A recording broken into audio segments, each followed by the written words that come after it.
Sir अवां जो छा ख्याल है सिंधी कल्चर डे उन जी सिंध सां मुनासिबत उन जो बैकग्राउंड उन जी रिचनेस ऐं असांजो एजुकेशन सिस्टम तव्हां इन शइ खे कीअं था ॾिसो?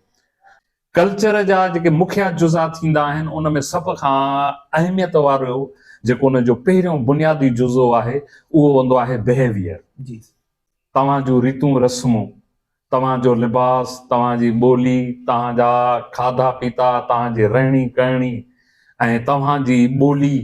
त इन हिसाब सां मां सम्झंदो आहियां त कल्चर रुॻो अजरक टोपी कोन्हे। बिल्कुलु सही। अजरक टोपी जेकॾहिं कल्चर हुजे हा त अजरक टोपी त धाड़ियल बि पाए थो, बिल्कुलु सही। करप्ट माण्हू बि पाए थो, ज़ालिम बि पाए थो, रहज़न बि पाए थो। तंहिंजे करे जेकॾहिं मां रुॻो टोपी अजरक पाए वेही ऐं चवां त मां पंहिंजो कल्चर प्रोमोट कयो आहे, मां पंहिंजे कल्चर सां कमिटेड आहियां, त कल्चर इहा असां खां डिमांड कोन थो करे। कचहरी थींदी सियारे में उनखे रिवाइज करण जी ज़रूरत आहे कल्चर खे ऐं पंहिंजी सिंधी ड्रेसिस जेकी असांजा आहिनि उन्हनि खे पाइण में फ़ख्रु महसूसु कयो कि असां पंहिंजी माखे खां मिठी ऐं सुठी ॿोली माउ जी ॿोलीअ वारी ॿोली सिंधीअ में ॻाल्हायो। हिकु त सिंध खे जेको आहे सो पंहिंजी सकाफ़त आहे, सुञाण आहे, हिकु वॾी ॿोली जहिड़ी नेमत आहे।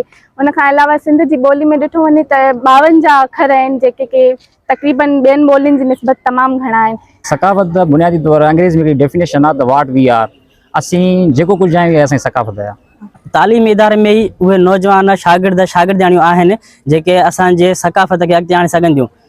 जेको 50 साल खां मथे हूंदो उहो त हिन कॉलेज में अची न पढ़ंदो, जेकॾहिं पढ़ंदो बि त उहो इन्हनि एक्टिविटी करण खां लहराईंदो, शर्माईंदो।